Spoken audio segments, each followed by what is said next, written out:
Hello children, how are you doing? Hope you are doing well and you are rocking, you are studying well. Okay, today I have come with new lecture on electric charges and fields uh, of class 12 physics, that is electric field and intensity. So, this is lecture number 10 on the same chapter, and today I am going to discuss on electric field intensity. In the previous lecture, I had discussed about electric field. Thus, I had given a small, little bit concept about electric field. What is electric field all about? So, in this lecture, we will discuss basically on electric field intensity. तो बताओ बच्चों कि electric field होती क्या है? What is electric field? हमने discuss किया था इलेक्ट्रिक फील्ड एक चार्ज के चारों तरफ जो स्पेस है ऑल अराउंड इट, उस स्पेस में एक ऐसा फील्ड बना हुआ है जिसमें कोई अगर टेस्ट चार्ज को रख दिया जाए, किसी एक छोटा सा चार्ज को रख दिया जाए तो वो चार्ज हिलेगा, वो चार्ज डिस्प्लेस होगा, है ना? उस चार्ज के ऊपर कुछ फोर्स पड़ेगा। अगर फील्ड नहीं होता उस चार्ज के अराउंड में, अगर फील्ड नहीं होता तो टेस्ट चार्ज, यहाँ पर अगर मैंने टेस्ट चार्ज रख दिया प्लस क्यू नॉट, तो ये चार्ज डिस्टर्ब नहीं होता, लेकिन डिस्टर्ब हो रहा है। ये चार्ज डिस्टर्ब हो रहा है, इधर उधर हिल रहा है, उसके ऊपर रिपेलिंग फोर्स लग रहा है, कुछ ना कुछ हो रहा है, समथिंग इज हैपनिंग। अगर ये something is happening on this test charge, it means there is some field. Field मतलब वहां पे कुछ एक तरह का फोर्स है जिसको हम इलेक्ट्रोस्टैटिक फोर्स कहते हैं। एक फोर्स है, तो फोर्स किसकी वजह से है? चार्ज के फील्ड के वजह से है। एग्जैक्टली जब हम मैग्नेटिज्म पढ़ते हैं तो एक मैग्नेट लेते हैं, तो मैग्नेट के चारों तरफ, मैग्नेट है, मान लो ये मैग्नेट है, मैग्नेट के चारों तरफ यहाँ पे कुछ फील्ड होता है। तो यहाँ पर अगर हम एक क्या ले लें, एक कंपास नीडल ले लेते हैं, हाँ, मान लो ये नॉर्थ पोल है, ये साउथ पोल है, एक कंपास नीडल ले लेते हैं, तो कंपास नीडल डिफ्लेक्ट करता है कि नहीं करता है? डिफ्लेक्ट करता है। तो अगर ये डिफ्लेक्ट करता है, इसका मतलब इस जगह पर, इस स्पेस में एक इसका एक फील्ड है, एक इन्फ्लुएंस है। फील्ड मीन्स इन्फ्लुएंस, एक इन्फ्लुएंस पैदा कर सकता है। It can produce an influence. तो एग्जैक्टली चार्ज के केस में भी वही होता है, वही होता है। चार्ज, किसी भी चार्ज के अराउंड में every charge creates an electric field. मैंने पहले बात की थी इसकी, create an electric field around it in the space, around itself, so that if any test charge is placed within that field, then that test charge will experience a force, एक force experience करेगा। अगर minus Q भी रख दें, तो अगर minus Q रखा हुआ है और यहाँ पे मैंने एक पॉजिटिव टेस्ट चार्ज रख दिया, इसके फील्ड में, तब ये पॉजिटिव चार्ज इसकी तरफ अट्रैक्ट होगा, है ना? और ये पॉजिटिव चार्ज क्या होगा? रिपेल हो जाएगा। Since this positive charge is being attract हो रहा है, तो नेगेटिव चार्ज की वजह से electric field inwards, radially inwards. Since यहाँ पे ये पॉजिटिव चार्ज रिपेल हो रहा है इसकी वजह से, तो यहाँ पे electric field radially outward, that I had discussed earlier. Okay,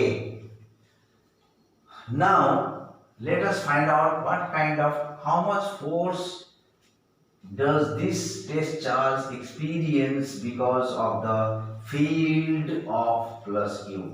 plus Q के ये जो सोर्स चार्ज है, मैंने पहले बोला था ये सोर्स चार्ज है, ये टेस्ट चार्ज है ना। दिस इज टेस्ट चार्ज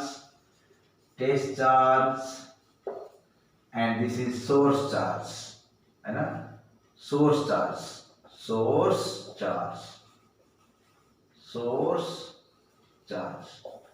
है ना, source charge.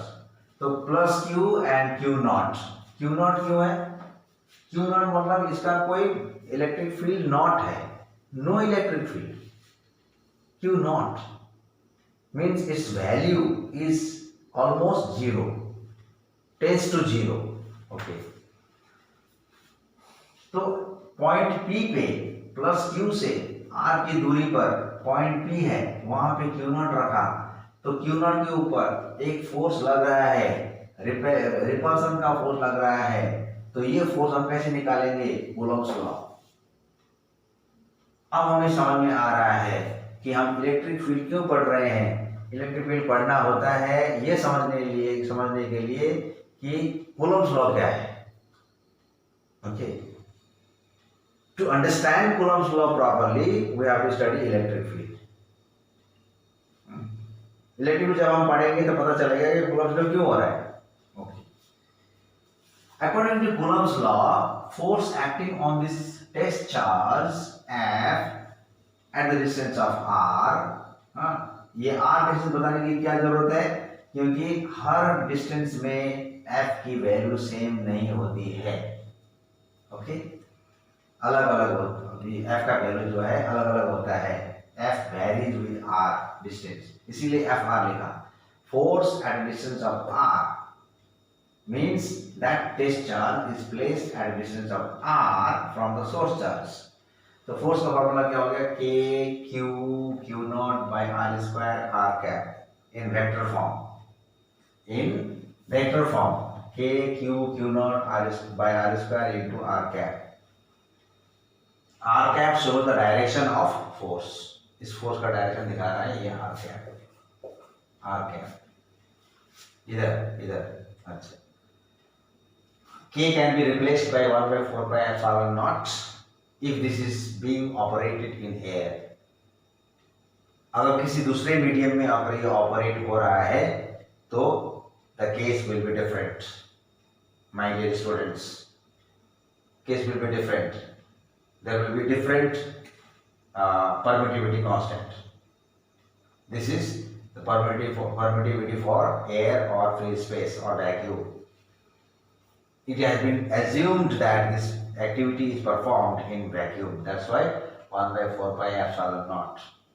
Later on, I will come to the point where the relation between epsilon naught, relative permittivity and absolute permittivity, we have to discuss on that topic separately, small topic. So 1 by 4 pi epsilon naught q naught by r square r cap. K is replaced. Okay, the force we have understood. Force तो आ गया। अब electric field intensity का जो literal meaning है वो क्या है? मान लो यहाँ पर टेस्ट चार्ज है, सोर्स चार्ज, और यहाँ पे टेस्ट चार्ज है ना। इस चार्ज ने उस चार्ज के ऊपर कितना फोर्स लगाया? अगर वो चार्ज बहुत दूर है तो फोर्स कम लगाएगा, थोड़ा पास में है तो थोड़ा ज़्यादा लगाएगा। तो वहाँ पे लगने वाला force per unit test charge उसको कहते हैं इलेक्ट्रिक फील्ड इंटेंसिटी। कितने चार्ज में कितना फोर्स लग रहा है सोर्स चार्ज की वजह से, कितने चार्ज में कितना फोर्स लग रहा है सोर्स चार्ज की वजह से, उसको कहते हैं फील्ड इंटेंसिटी। फील्ड की इंटेंसिटी बराबर नहीं होती है, इंटेंसिटी आर के साथ वैरी करती है। बहुत दूर चले जाओ इंटेंसिटी कम, थोड़ा पास में लाओ टेस्ट चार्ज को इंटेंसिटी ज़्यादा, है ना। तो इंटेंसिटी के हिसाब से उस टेस्ट चार्ज के ऊपर फोर्स लगता है। तो इंटेंसिटी का फॉर्मूला क्या हुआ? Intensity of electric field is defined as the force on that test charge per unit test charge. Force on test charge per unit test charge F upon Q naught. अगर Q naught test charge है तो। यहां तक clear हो गया? चलो कोई बात नहीं, बढ़िया है।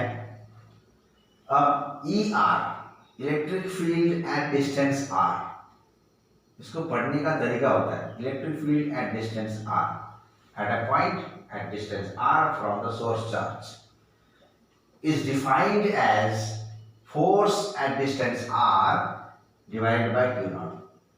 What this force is? ये force कौन सा force है? Force on Q naught, test charge divided by test charge. Okay, F upon Q naught.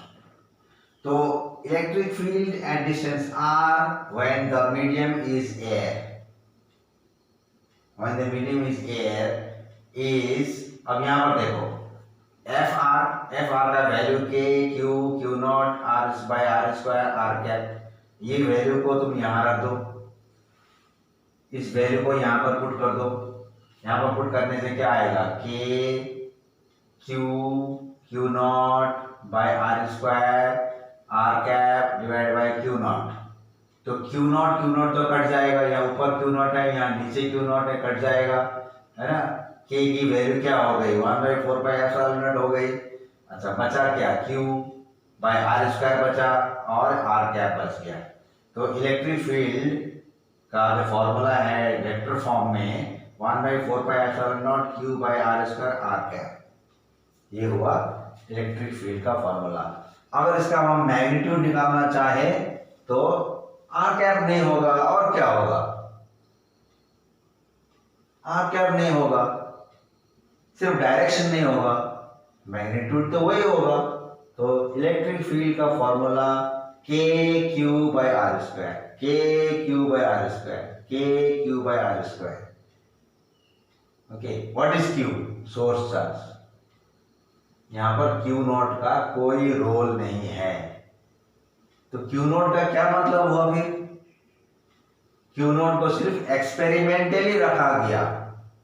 चलो एक्सपेरिमेंट करके देखते हैं कि क्यू नॉट अगर यहां पर रखें तो होता क्या है, कितना फोर्स लगता है, और उसी क्यू नॉट से डिवाइड कर देंगे तो कितना इलेक्ट्रिक फील्ड आता है, यही है। तो क्यू नॉट इज इवेंचुअली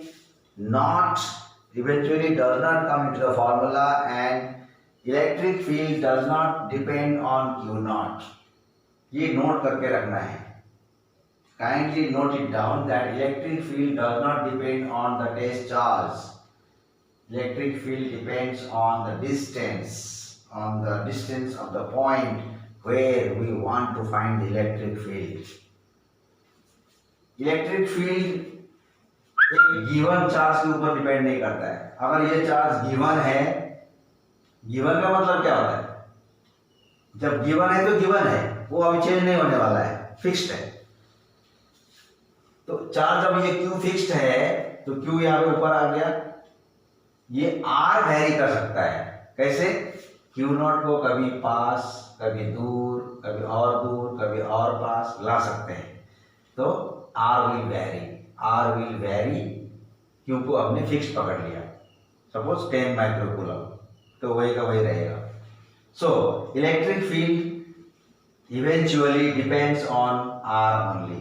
उसको मैं बाद में नोट्स में दूंगा, है ना, different remarkable aspect of electric field, ऐसा होता है, रिमार्क्स और सम पॉइंट्स बोल के। अच्छा, अब यहाँ पर चलते हैं। इलेक्ट्रिक फील्ड का जो मैग्नीट्यूड है, मैग्नीट्यूड करने से ये आर कैप नहीं होगा, 1/4πε0 Q बाय आर स्क्वायर हो गया। इसका काम तमाम।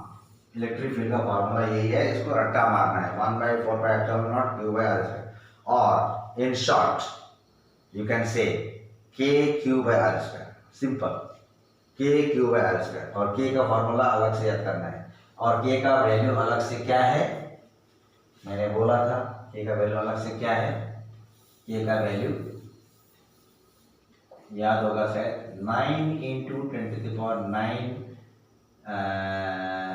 न्यूटन मीटर स्क्वायर पर कूलम स्क्वायर, के का वैल्यू बस वो पुट कर देना है, पूरे के बदले में ये पुट करना है और बाकी का वैल्यू पुट करना है और सॉल्व करना है अगर इलेक्ट्रिक फील्ड निकालना पड़े तो। अब यहां पर देखो electric field vector is equal to force vector upon Q naught. Force is a vector quantity, electric field is a vector quantity, but Q naught charge is a scalar quantity. तो vector by scalar क्या होगा, vector. तो electric field is also vector quantity, I mean to say electric field intensity.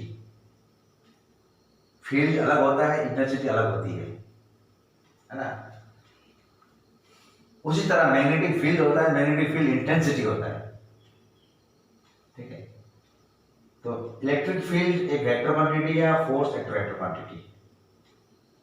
यहां पर देखा गया कि electric field का डायरेक्शन और फोर्स का डायरेक्शन सेम होता है, ये मैंने पहले भी डिस्कस किया था। कैसे, देखो ये positive charge, positive test charge, test charge is always positive, convention test charge is always positive, ये कन्वेंशनली लिया गया है, साइंटिस्ट लोगों ने लिया है, वो हमारे बस की बात नहीं है। We have to assume, assumption है test charge is positive, unit positive test charge. अगर ये पॉजिटिव है तो ये भी पॉजिटिव है, तो वो रिपेल करेगा।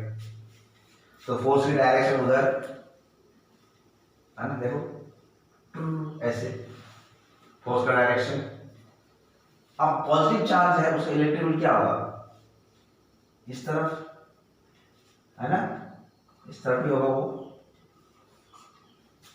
सी हियर पॉजिटिव चार्ज का direction outward, outward, positive charge का इलेक्ट्रिक फील्ड का डायरेक्शन आउटवर्ड।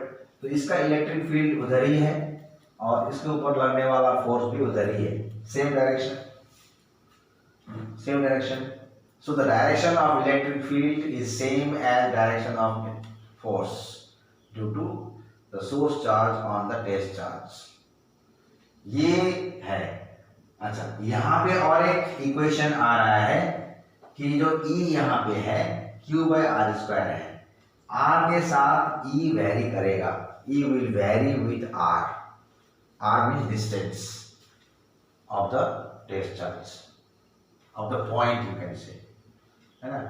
तो E proportional to 1 by are square, इसका ग्राफ कैसा होगा, ऐसा होगा, it is inversely proportional to R square, it is also called inverse square law. We had discussed in previous lecture that electric field, the Coulomb's force obeys, or Coulomb's law obeys inverse square law. Okay, Coulomb's law is also called inverse square law. So electric field is also proportional to 1 by r square according to inverse square law. The force inverse square law में है, तो electric field क्यों नहीं है, Q not का तो कोई effect नहीं पड़ेगा इसमें, क्योंकि ये स्केलर क्वांटिटी है। अच्छा, तो इसका ग्राफ ऐसा होता है, यानी कि जैसे R बढ़ेगा इलेक्ट्रिक फील्ड बहुत तेजी से बढ़ेगा, कम होगा। R धीरे धीरे बढ़ रहा है और इलेक्ट्रिक फील्ड तेजी से बढ़ेगा। कितना तेजी से, स्क्वायर के तेजी से। अगर रेट ये जो R है 2 से 4 हो रहा है, तो इलेक्ट्रिक फील्ड कितना, 4 से 16 हो जाएगा, नहीं 16 से 4 हो जाएगा, कितना कम हो जाएगा जल्दी। R जिस रेट से बढ़ रहा है इलेक्ट्रिक फील्ड उसका स्क्वायर रेट से कम होगा, ऐसा ग्राफ आएगा। अच्छा, electric field intensity is inversely proportional to R square and its graph is this. कभी कभी ऑब्जेक्टिव क्वेश्चन में ये ग्राफ दिया जाता है और उसका फॉर्मूला लिखना होता है, या तो इलेक्ट्रिक फील्ड और डिस्टेंस का ग्राफ बनाओ बोल के दे सकता है। ओके, अब यहां से देखो, अभी electric field at distance r is equal to force at distance r divided by test charge q naught. यहाँ से क्रॉस मल्टीप्लाई करेंगे तो क्या निकलेगा, force at distance r is equal to q naught times e distance r, electric field at distance r, है ना, ये आ गया। तो ये फोर्स का डेफिनेशन हो गया, है ना। तो ये फोर्स का डेफिनेशन या इलेक्ट्रिक फील्ड का डेफिनेशन यहाँ से आता है। क्या आता है मैं बाद में बताऊंगा। हाँ चलो यहीं पे बता देता हूँ। नहीं, इसको मैं बाद में प्रॉपर्टीज में बताऊंगा। इलेक्ट्रिक फील्ड का प्रॉपर्टीज मतलब प्रॉपर्टी नहीं, some useful important aspects based on electric field intensity and electrostatic force। अब यहाँ पे देखो, ये जो टेस्ट चार्ज सोर्स चार्ज है, और इस पॉइंट टेस्ट चार्ज को अगर धीरे धीरे धीरे धीरे धीरे करके यहाँ लेके आए, यहाँ पे लेके आए, तो इसकी अगर यहाँ लाएंगे तो इलेक्ट्रिक फील्ड बढ़ेगा, इलेक्ट्रिक फोर्स बढ़ेगा। यहाँ लाएंगे इलेक्ट्रिक फील्ड इलेक्ट्रिक फोर्स बढ़ेगा, है ना। और यहाँ लाएंगे तो कितना होगा इलेक्ट्रिक फील्ड, इलेक्ट्रिक फील्ड यहाँ पे अगर r को 0 कर दे तो electric field not defined, r को 0 कर दे तो इलेक्ट्रिक फील्ड नॉट डिफाइंड। कहने का मतलब the electric field at the location at the own location of a source charge is not defined। ये नहीं है कि इसका own location में इलेक्ट्रिक फील्ड 0 होगा, इलेक्ट्रिक फील्ड कभी भी 0 नहीं होता है। अगर एक सिंगल पॉइंट चार्ज की बात करें तो हाँ, एक मेटल के अंदर, मेटेलिक कंडक्टर के अंदर अगर घुस जाए तो वहां पे इलेक्ट्रिक फील्ड 0 हो सकता है, लेकिन यहाँ पे at the location of the charge electric field is not defined.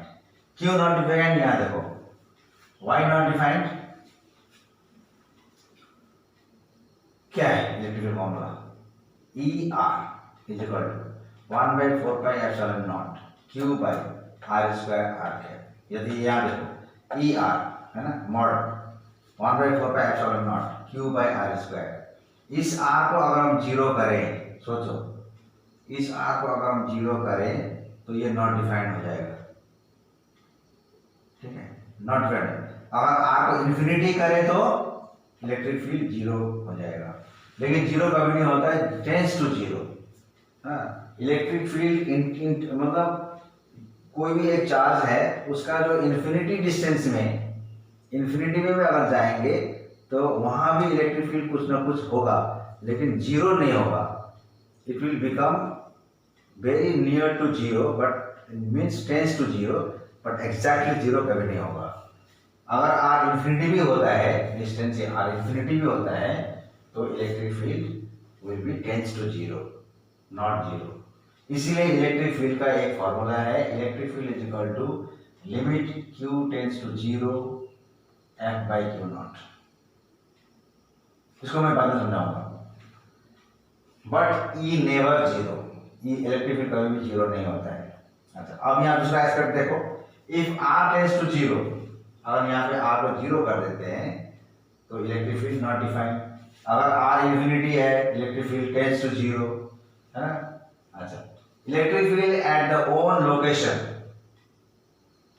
Of A charge is not defined. उसके अपने खुद के लोकेशन में इलेक्ट्रिक फील्ड डिफाइंड नहीं है, ठीक है। और इलेक्ट्रिक फील्ड का और एक डेफिनेशन है F by Q not limiting value. ये इसका क्या रहस्य है, थोड़ा मैं इसको मिटा देता हूं, है ना। ये तो मोटा मोटी हो गया, थोड़ा मिटा देता हूं इसको, इफ यू डोंट माइंड, ठीक है। अच्छा, ये क्या है, हम जानते हैं कि ये जो प्लस क्यू है और ये जो टेस्ट चार्ज है ना, ये r की दूरी में है, और यहाँ पे जो फोर्स लग रहा है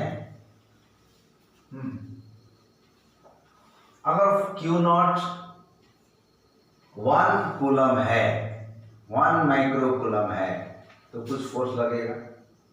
अगर 2 माइक्रो कूलम है तो कुछ ज्यादा फोर्स लगेगा। कैसे? देखो formula F is equal to k Q naught by are square. अगर ये ज्यादा हुआ तो ये भी ज्यादा होगा, है ना। अगर ये ज्यादा हुआ तो ये भी ज्यादा होगा।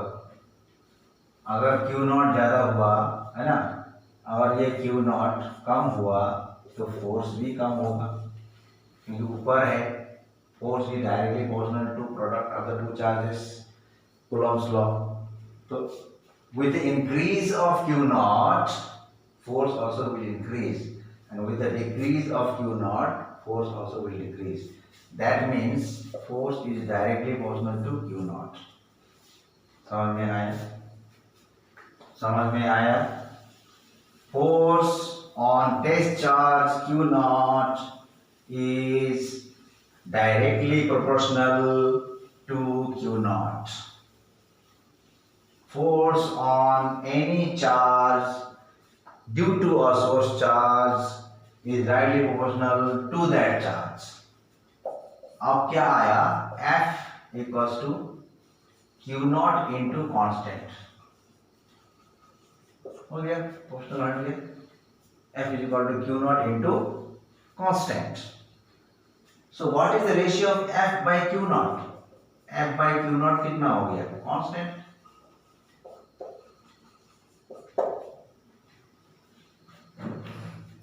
F by Q naught constant is finite quantity.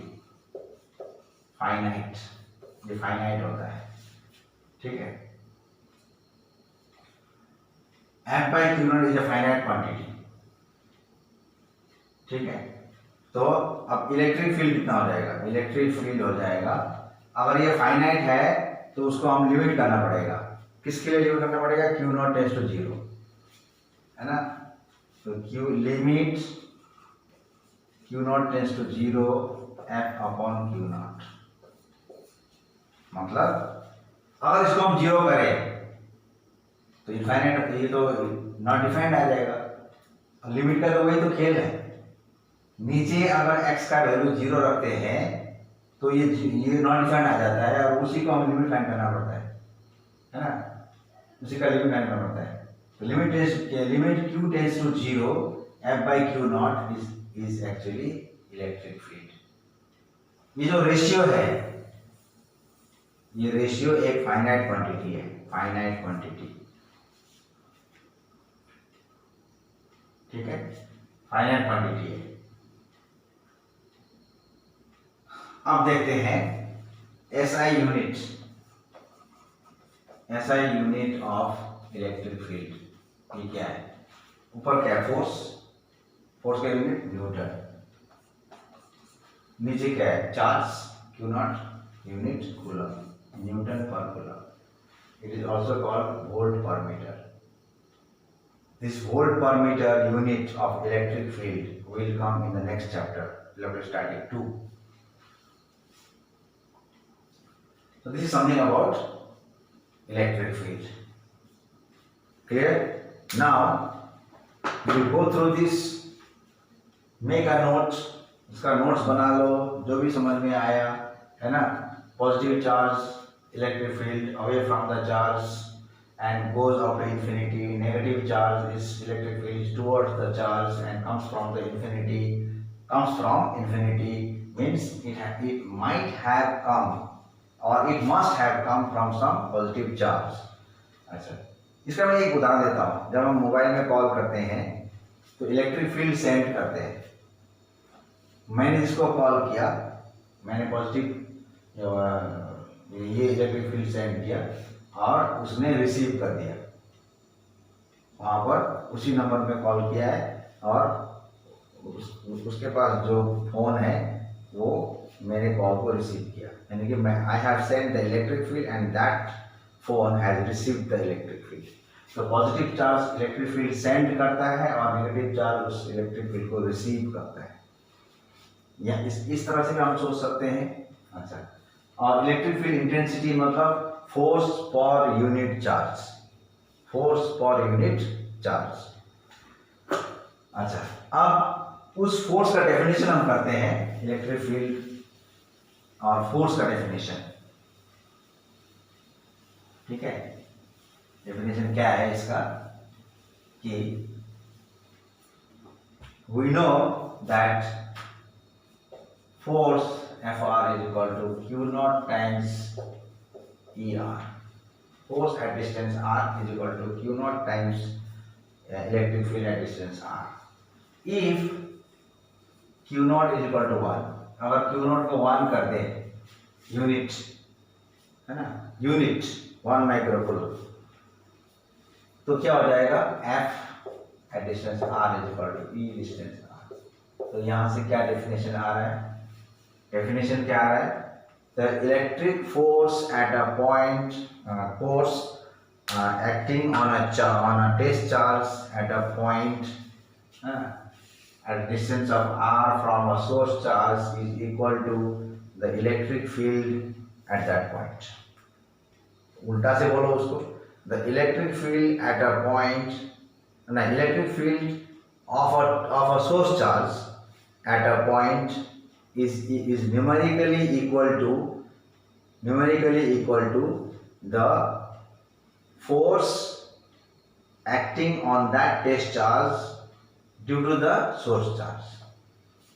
ये हुआ, तो उसका डेफिनेशन हम मैं यहाँ पर लिखता हूँ।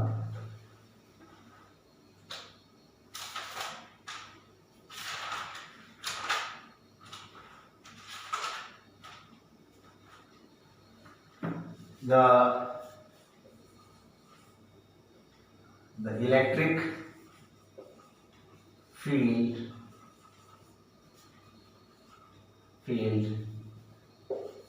of a source charge at a given point is numerically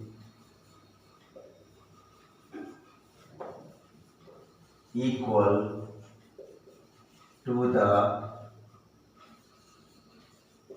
electric force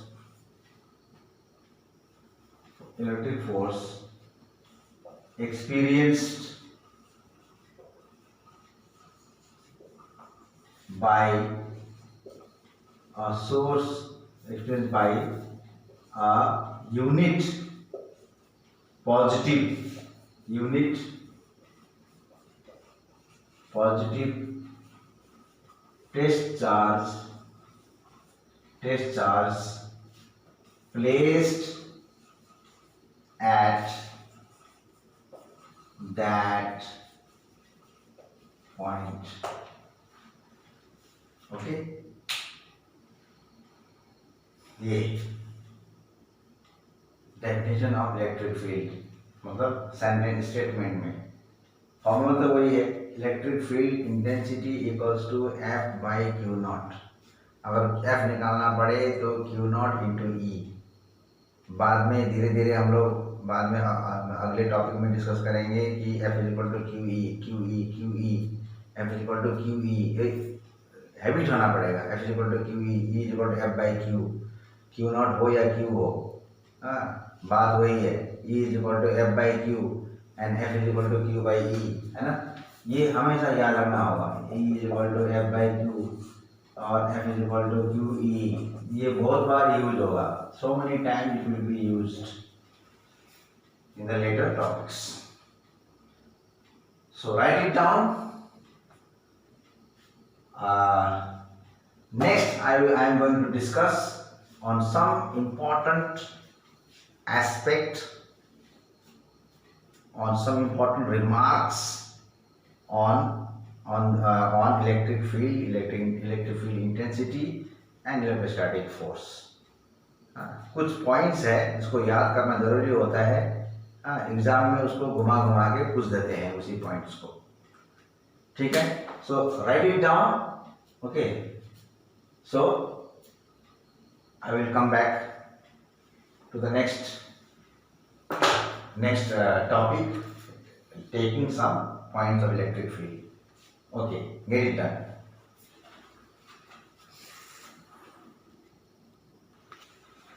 हाँ, तो हो गया। अब देखते हैं कि कुछ पॉइंट्स हैं जिसे हमें याद रखना होता है छोटे छोटे क्वेश्चन के लिए। अभी तक हम लोगों ने जो पढ़ा इलेक्ट्रिक फील्ड इंटेंसिटी के बारे में, चार्ज का जो फोर्स है दूसरे चार्ज में लगने वाला फोर्स, उसके बारे में कुछ पॉइंट्स हैं। ये सिर्फ पढ़ना है और समझना है, और इसके ऊपर कुछ क्वेश्चन आया तो हम आंसर कर सकते हैं। ओके, हेडिंग क्या है इसका? कुछ लंबा सा हेडिंग है, घबराने की कोई बात नहीं है, बस समझ में आ जाएगा। Important points on electric force on a test charge Q naught due to a source charge Q and electric field of Q at the location of Q naught। अगर Q naught कहीं पे रखा हुआ है और एक तरफ सोर्स चार्ज रखा हुआ है, तो Q naught पे लगने वाला फोर्स, और उस पॉइंट पे सोर्स चार्ज की वजह से क्या फील्ड है, उनके बारे में कुछ जानकारी, सम इंफॉर्मेशन, और कुछ नहीं है। मैंने पहले भी डिस्कस किया था कि अगर Q naught 1 होता है तो ER is equal to FR। The force acting on test charge is equal to the electric field at that point if the test charge is unit. The source charge must remain stationary at its own location, so the magnitude and electric field of the test charge is negligibly small। कहने का मतलब source charge को एक assumption किया हुआ है कि source charge वहां से नहीं हिलेगा, बिल्कुल वहीं रहेगा, it will remain stationery at its own location. तो उसके लिए क्या चाहिए? टेस्ट चार्ज, मान लो ये प्लस Q है और यहाँ पे Q नॉट है। Q नॉट इसको नहीं हिला पाएगा, एजम्पशन ये लिया हुआ है। अभी इसको डिस्टर्ब कर रहा है या नहीं कर रहा है वो अलग बात है, but in this chapter the assumption is that the source charge is supposed to be stationary. अगर ये स्टेशनरी है तो इसका मतलब क्या हुआ? इसके ऊपर इसका कोई इफेक्ट नहीं है, इसके ऊपर इसका कोई इफेक्ट नहीं है। इसका इफेक्ट इसके ऊपर क्यों नहीं है? क्यों नहीं है इसके ऊपर इफेक्ट? क्योंकि इसको हमने सोच लिया है कि ये बहुत ही माइन्यूट चींटी जैसा, बिल्कुल एंड की तरह माइन्यूट चार्ज है, लेकिन जीरो नहीं है। ठीक है, माइन्यूट चार्ज है, due to which it will not have its own field and it cannot produce any kind of influence on source charge। इसमें कोई फोर्स नहीं लगा रहा है, इसीलिए ये अपनी जगह पर बैठा हुआ है। सिर्फ ये हिलेगा, इधर अगर नेगेटिव है तो इधर, अगर नेगेटिव चार्ज है तो इधर, अगर ये पॉजिटिव चार्ज है तो उधर, ये हिलेगा, ये नहीं हिलेगा। तो ये एक मतलब प्रैक्टिकली पॉसिबल नहीं है, लेकिन थियोरेटिकली थ्योरीज बनाने के लिए एक एजम्पशन लिया हुआ है कि सपोज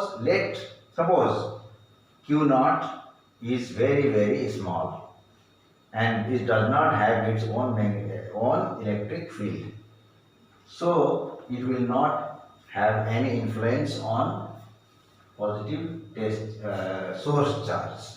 ये लिखा हुआ है, small, negligibly small, so that it will not have any influence on the source charge Q। अगर ये बड़ा लेते हैं, नेग्लिजिबल नहीं लेते हैं, तो सोर्स चार्ज का के ऊपर कुछ फोर्स पड़ेगा तो वो इधर उधर हिलेगा, तो हमारा फॉर्मूला गड़बड़ हो जाएगा।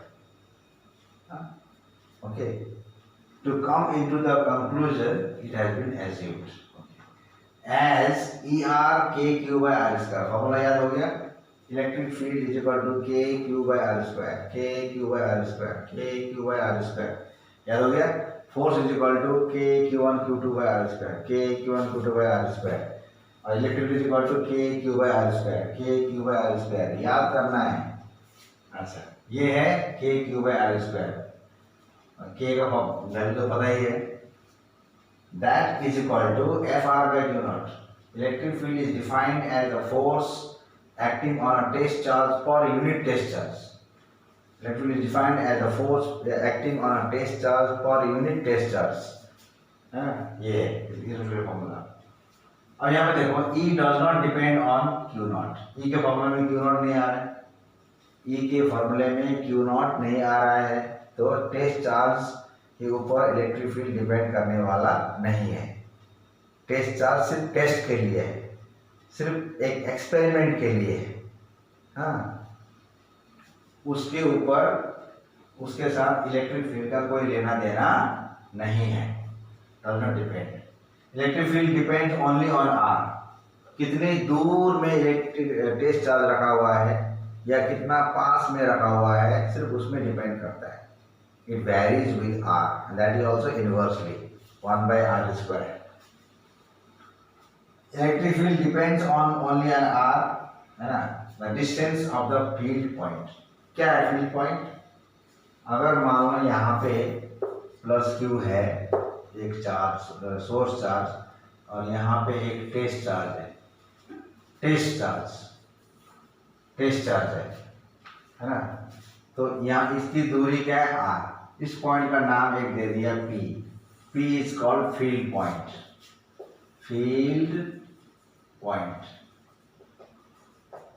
पॉइंट जिस पॉइंट पे हमको फील्ड निकालना है, ठीक है, फील्ड पॉइंट। तो point B is called field point because we need to find out electric field at P. ये हुआ फील्ड पॉइंट। तो फील्ड पॉइंट का डिस्टेंस सोर्स चार्ज से, उसको आर से डिनोट करते हैं for a given source charge. E depends on R, electric field सिर्फ आर पे डिपेंड करता है, एक पर्टिकुलर क्यू के लिए, पर्टिकुलर सोर्स चार्ज के लिए, है ना, सोर्स चार्ज के लिए, तो वो उस पर डिपेंड करता है। और ये सोर्स चार्ज कुछ दूसरा ही ले लेंगे, हाँ, पहले 5 कूलम लिया था, अभी 10 कूलम ले रहा है, तो 10 कूलम जब लेंगे तो 10 कूलम 10 कूलम ही रहेगा, 10 कूलम को 10 कूलम ही रखा, आर को वेरी किया, जब आर को वेरी किया तो इलेक्ट्रिक फील्ड भी वेरी हो गया। अच्छा, ये तो थोड़ा सा याद करना है, कुछ नहीं है, छोटा सा कंसेप्ट है। Number 4, electric field is radially outward for positive charge and radially inward for negative charge। यानी कि इलेक्ट्रिक फील्ड का जो डायरेक्शन है, बहने का जो डायरेक्शन है, वो पॉजिटिव चार्ज से नेगेटिव चार्ज की तरफ होता है, ये दिखा दिया।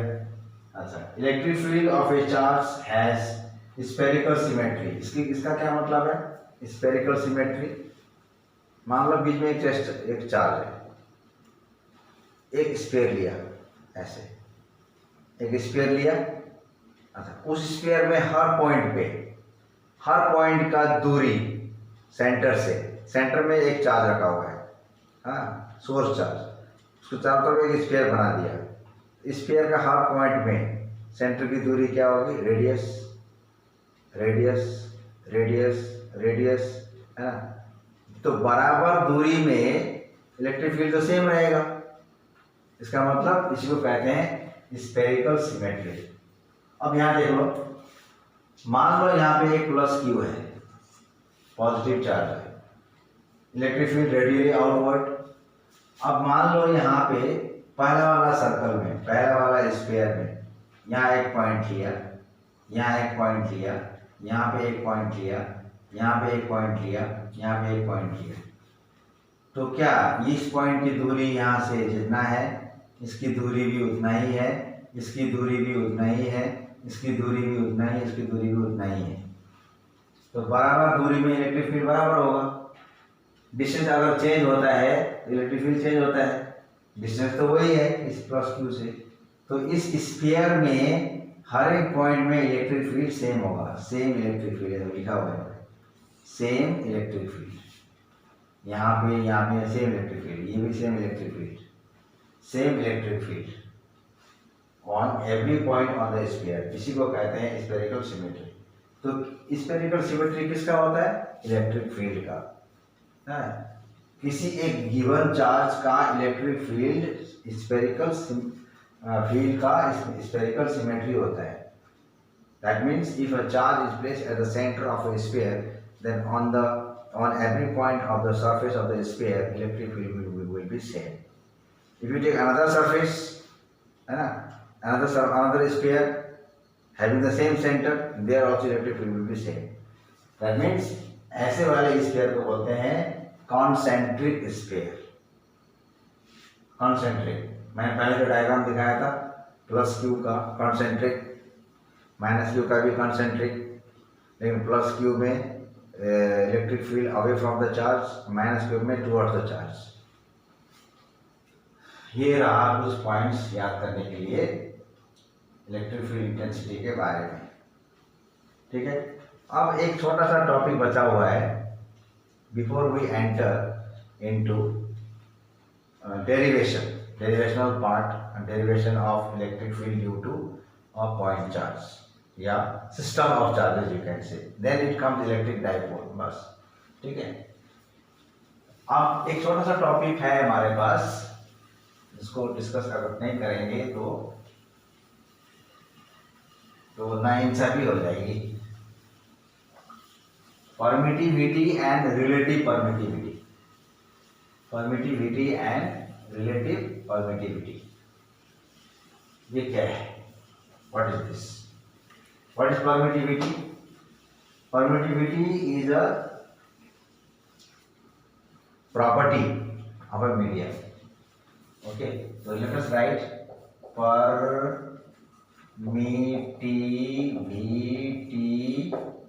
and relative permittivity. हमें पता है प्लस क्यू,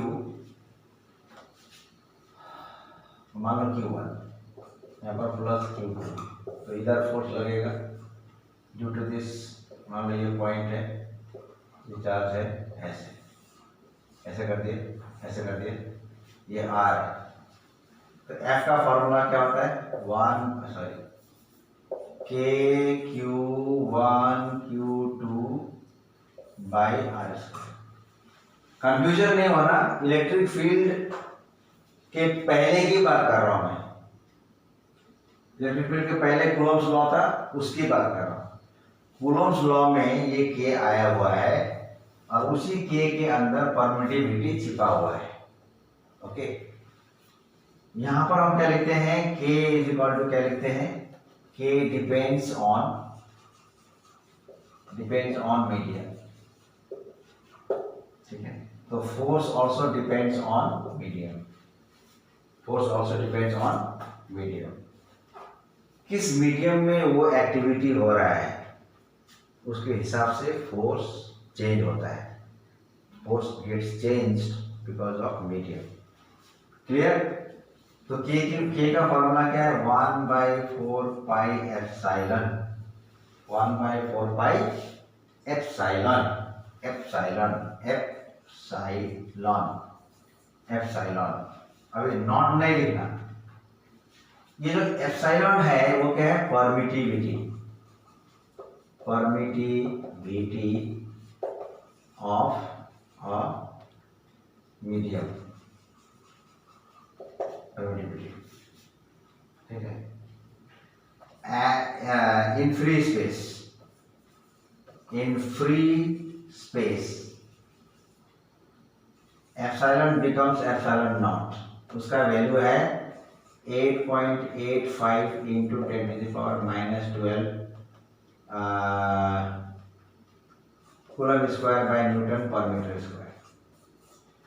ठीक है, फ्री स्पेस यानी कि वैक्यूम, यानी कि एयर, एक ही बात है। स्पेस, फ्री स्पेस को हम वैक्यूम पे कहते हैं और एयर को भी लगभग उतना ही मान लिया गया है, ऑलमोस्ट। तो फ्री स्पेस में या वैक्यूम में या एयर में this epsilon becomes epsilon not. तो in free space epsilon naught is minimum,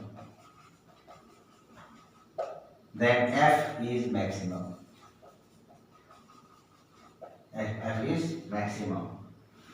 epsilon naught minimum होता है और f मैक्सिमम होता है।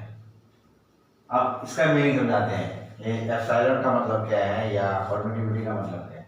मान लो दो चार्ज है यहाँ पे और यहाँ पे Q1 Q2, इसमें एक तरह का फोर्स लगा हुआ है, इधर भी लगा हुआ है, interaction, there is interaction between the two charges. अब यहाँ पे एक मीडियम आ गया, मान लो एक मीडियम आ गया यहाँ पे,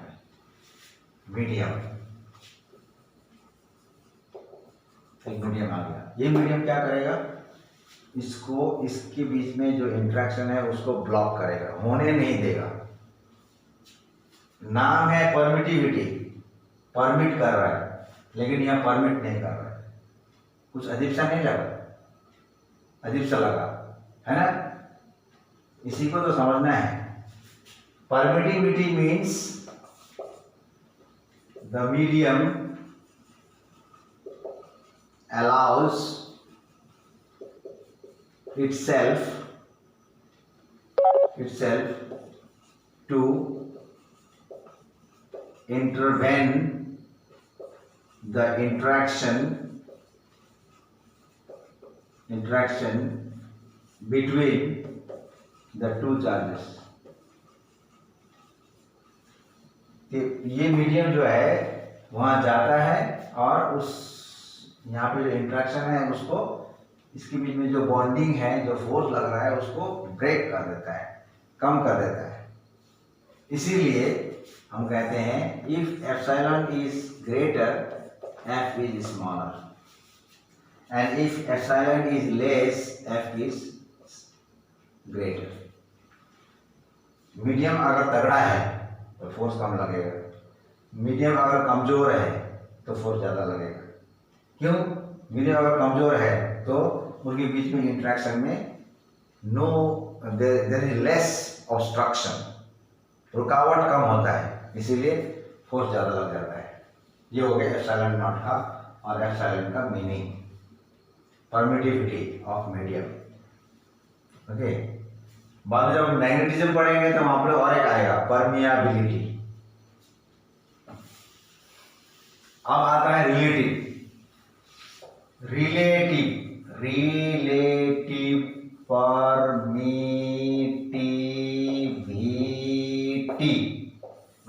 परमिटिविटी।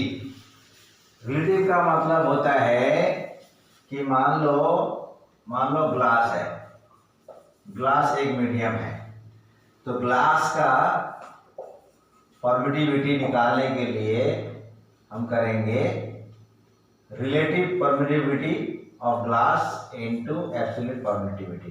ये है फॉर्मूला। क्लास 12 के लेवल में इतना फॉर्मूला जानने से काफी है, ठीक है।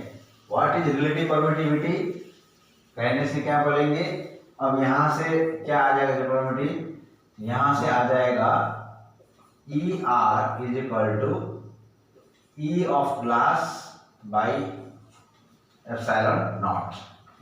Epsilon glass means epsilon of medium by epsilon of vacuum. Epsilon of relative permittivity of a medium is equal to absolute permittivity of the medium divided by permittivity of the free space। इस ऐसा चीज हमने कहाँ पढ़ा था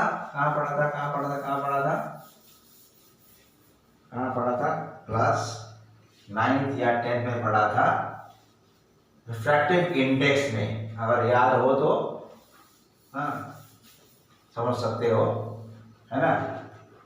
I think you still remember permittivity of a medium, है ना, को क्या कहते हैं, permittivity, relative permittivity, sorry absolute permittivity, relative refractive index is equal to refractive index of the medium divided by refractive index of the vacuum, mu vacuum, ये ठीक है। उसी उसी उसी के जैसा ये है। कहने का मतलब किसी का अगर यहाँ फॉर्मूला करें, मान लो वाटर का केस है। वाटर में परमिटिविटी कितना है? वाटर में है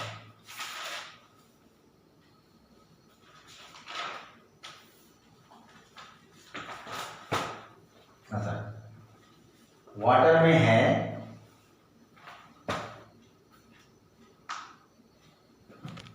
वाटर में ER है,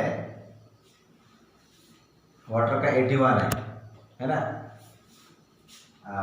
81 है रिलेटिव परमिटिविटी। तो वाटर का परमिटिविटी कितना हो जाएगा? Permittivity of water is equal to है ना ER, permittivity of water by permittivity of free space is equal to permittivity मतलब relative permittivity of water। यहाँ पर 81 पुट कर देंगे तो क्या आ जाएगा? permittivity of water is equal to ER into E naught epsilon naught। तो ये आ गया इसका 81 इंटू इसका 8.85 into 10 to the power -4 sorry -12 coulomb square per newton metre square. अब यहां से क्या समझ में आता है कि ये जो परमिटिविटी ऑफ वाटर है, फ्री स्पेस का परमिटिविटी का 81 टाइम्स है, यानी कि ये बड़ा हो गया मीडियम का। तो अब हम यहाँ पर क्या लिख सकते हैं? लिख सकते हैं कि permittivity of a medium is greater than permittivity of ये फ्री स्पेस। अगर परमिटिविटी मीडियम का परमिटिविटी ज्यादा है, फ्री स्पेस का कम है, तो फोर्स के बारे में बताओगे। फोर्स क्या होगा? Force of medium is less than force on medium free space. Permittivity of a medium is greater than permittivity of free space. It means it means force, electrostatic force in presence of a medium is less than electrostatic force between the two charges in vacuum। ये concept है। तो main formula हमारा काम करने वाला formula ये है, ये परमिटिविटी ऑफ ए मीडियम। यानी देता हूँ permittivity of a medium is equal to relative permittivity of the medium into absolute permittivity of the vacuum. Based on this formula some numericals, कुछ न्यूमेरिकल पूछा जा सकता है। It belongs in HOTS questions। Okay, class 12 का board examination में बहुत ही कम chance है ऐसा वाला आने वाला, ठीक है, लेकिन फिर भी कह नहीं सकते, HOTS में आ सकता है। तो based on permittivity and relative permittivity some questions can be made. Okay, so the basic ideas of electric field, its definition, its SI unit। What is SI unit? Newton per coulomb। Electric field एक नया चीज आ गया, Newton per coulomb एक नया unit आ गया, तो याद रखना है SI unit. And then the meaning of electric field intensity, it's formula, and the relationship between electric field and electric force for a source charge and for a test charge. everything we have discussed। And finally we have discussed about permittivity and relative permittivity of a medium। क्योंकि इस दो charge को अगर हम हवा में करेंगे, पानी में करेंगे, ग्लास में करेंगे, तो हर बार फोर्स सेम नहीं आएगा, हर बार इलेक्ट्रिक फील्ड सेम नहीं आएगा, केस डिफरेंट हो जाएगा। तो हम अलग अलग मीडियम की बात करते हैं तो रिलेटिव परमिटिविटी की बात आती है। लेकिन सिलेबस में हमारा ज़्यादातर 99% जो चीज़ है डिस्कशन वगैरह है वो फ्री स्पेस में किया हुआ है, तो हमें बुक में हमें हर जगह पर एप्सिलॉन नॉट देखने को मिलता है ना।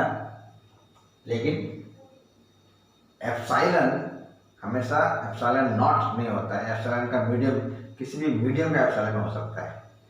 सो this is the discussion for today's discussion in this video, in this lecture. So in the next lecture I'm going to start electric field due to our system of charges and electric dipole. So till then